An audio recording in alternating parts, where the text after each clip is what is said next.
And now to pull the engine out of the Mazda CX-9.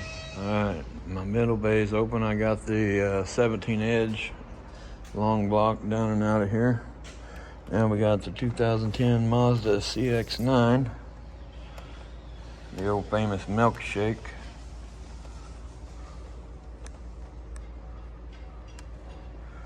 So this one's getting the engine. Now I gotta get this engine pulled out, and one in the back, the 08 CRV, the engine's supposed to be here tomorrow on that. So, alright, I'm gonna get to work. Now look at that radiator drain cockpit. 12mm bolt. I like that. Should get them all like that.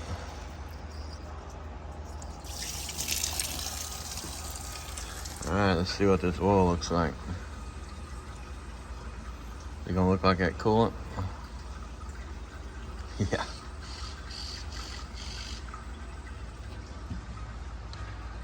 Ugh. Yummy, yummy.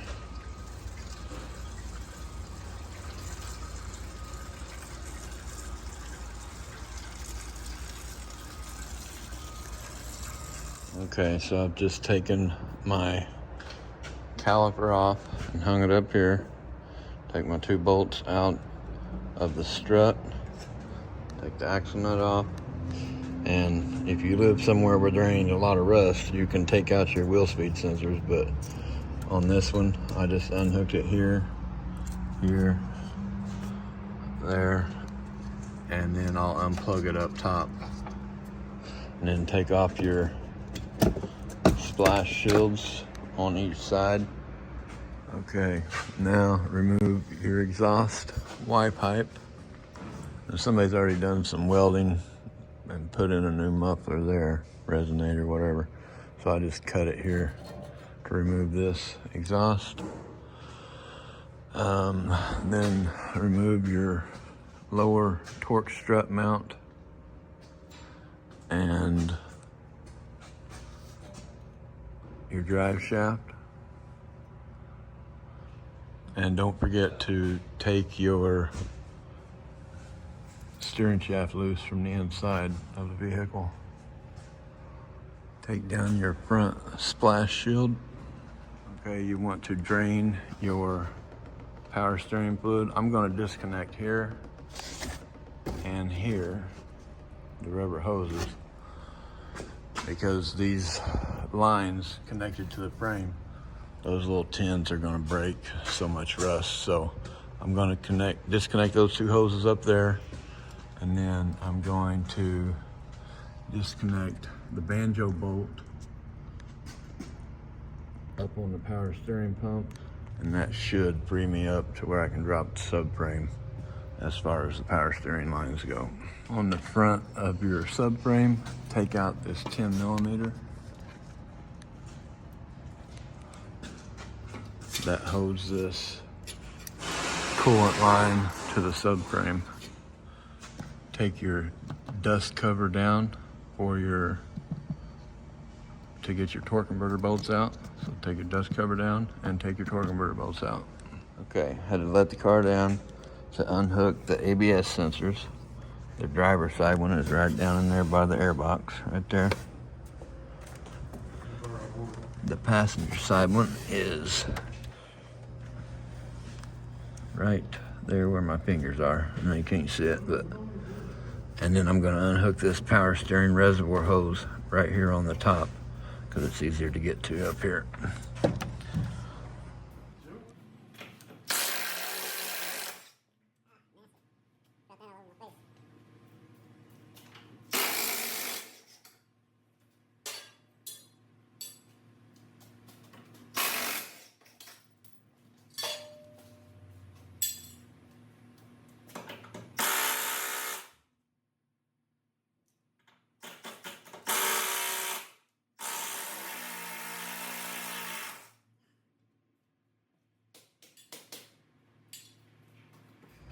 Okay, now I got 2 left in the middle of the frame.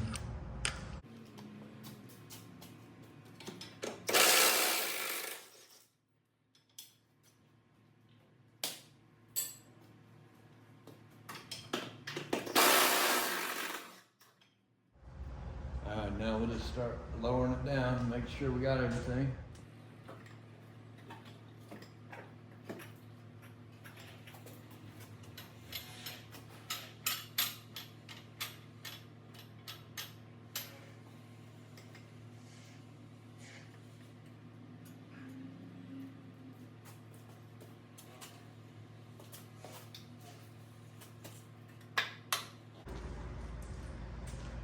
Don't let your power steering line with the banjo bolt on it get caught.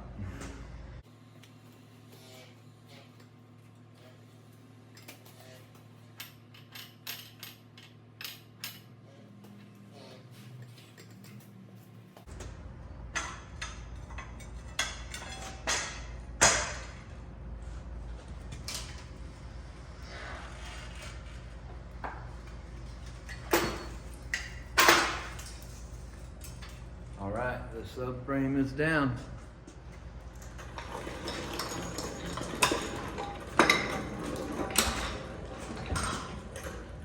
Okay, it looks like it'd be pretty easy to unhook my heater core hoses from underneath.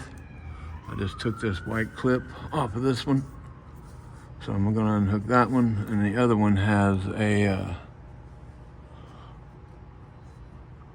screw clamp on it.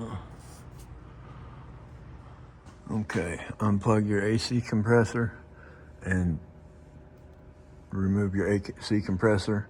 Leave your Freon lines hooked up, and then unhook the two coolant lines right here from the oil cooler housing. Okay, now you want to unhook your transmission lines, which will be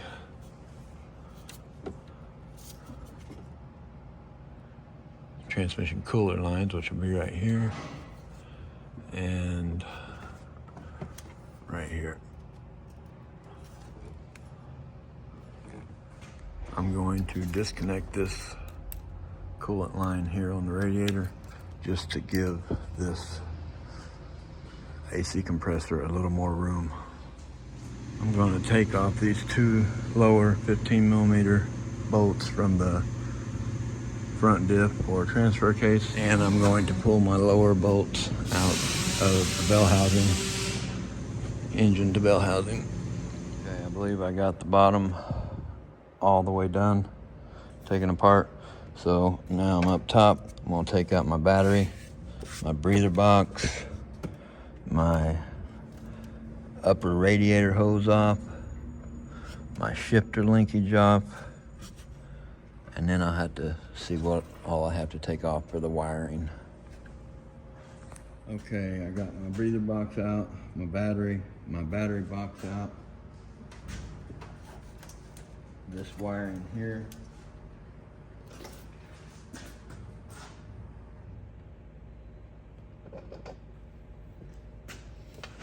Just my two 10mm that go to the fuse box. And them two plugs there. And you got a ground up here on the firewall.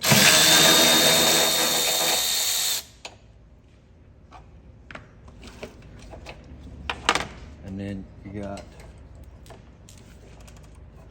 one ECM connector there. And unhook your fuel line.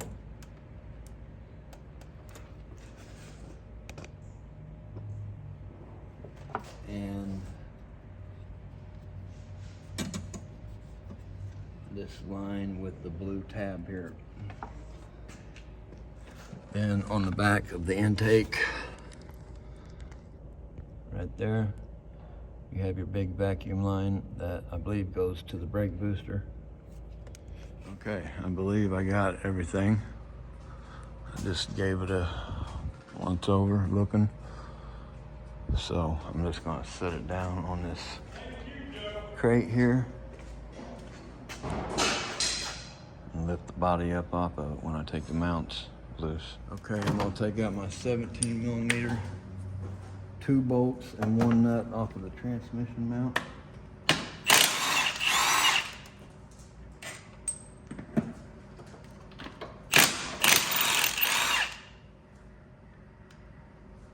Or 1 bolt and 2 nuts.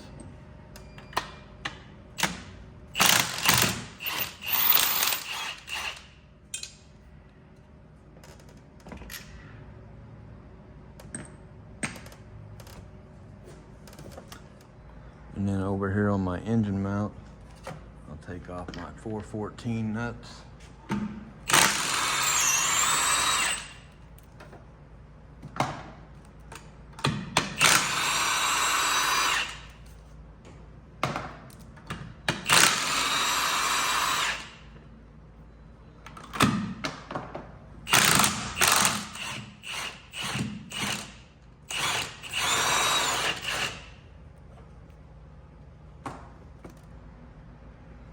Okay, I'm gonna take out my 4 studs, like E8s or whatever, because they're getting bound up.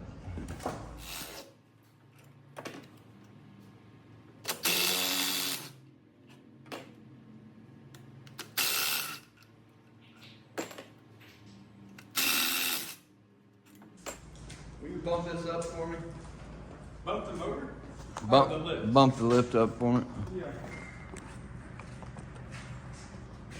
You ready? Yep. This is going up a little bit at a time? Yep. Again. Again.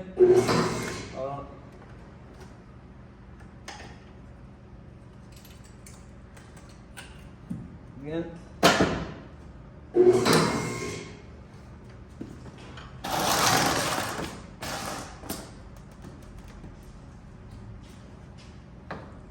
Again. Again. Up.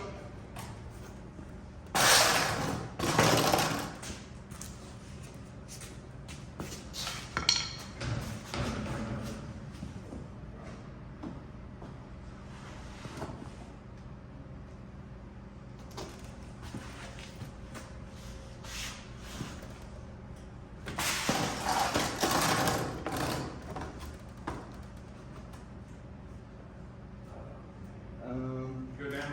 No, I just need a pry bar. I should have put one more shim up under the oil pan because it's leaning down a little bit.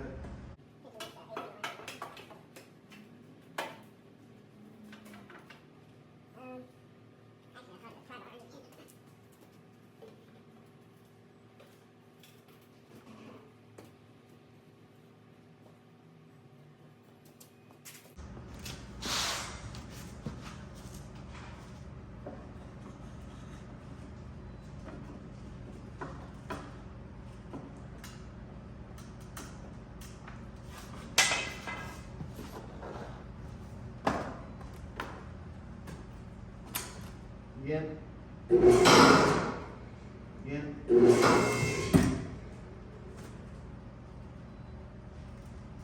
Again. Again.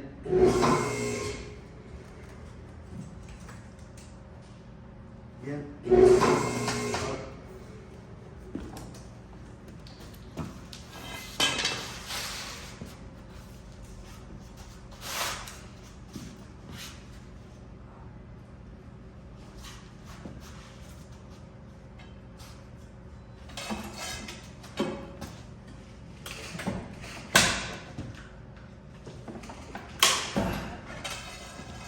Scoot that engine that way about a half inch. Just barely. Again. Again. Again.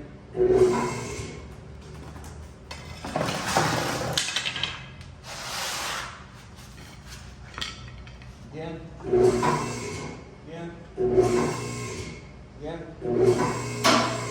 3 inches.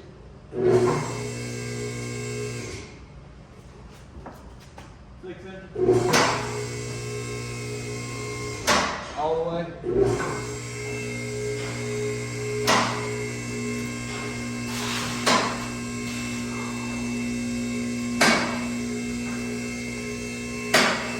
Woo! Yeah, if I would have shimmed up the front of that thing a little bit more, I would have been all right. All right, I appreciate it. No problem.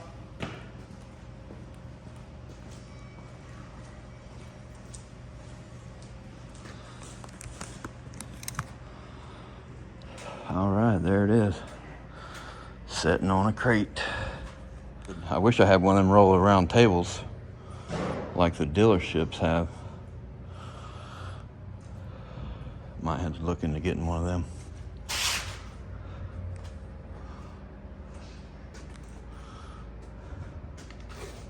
Now I just gotta take this engine off, get the other one put on there and get her put back together. Alright, thanks for watching. Hope y'all have a great day. Okay, I dropped my crush washer to my banjo bolt. So make sure you don't lose that or put new ones on.